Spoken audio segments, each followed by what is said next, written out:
یہ تھا کہ اگر کوئی احمدی لڑکی کی شادی غیر احمدیوں میں ہو رہی ہو تو اس کی شادی میں شرکت کر سکتے ہیں احمدی لوگ یا نہیں؟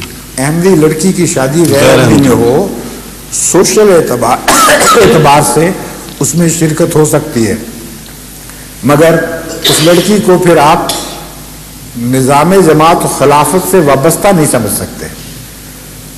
اگر اس رشتے میں دوسرے ممد اور معاون ہوئے ہوں جانتے ہوئے کہ حضرت مسیح علیہ السلام کی تعلیم کے خلاف یہ کر رہی ہے تو ان کے خلاف نظام جماعت تعزیری کارروائی کرے گا۔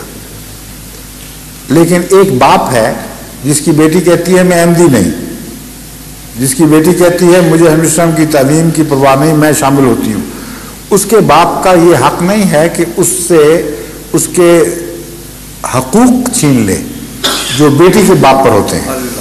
سمجھ گئے ہیں؟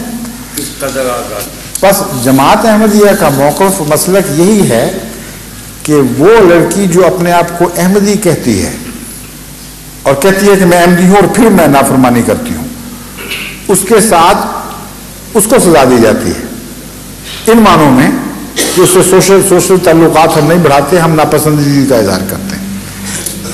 جو اپنے آپ کو غیر احمدی کہہ کر کرتی ہے اس کے تمام رسومات میں شامل ہونا جائز ہے، بلکہ انسانی حقوق کا تقاضا ہے کہ شامل ہوا جائے۔ سمجھ گئے؟ السلام علیکم۔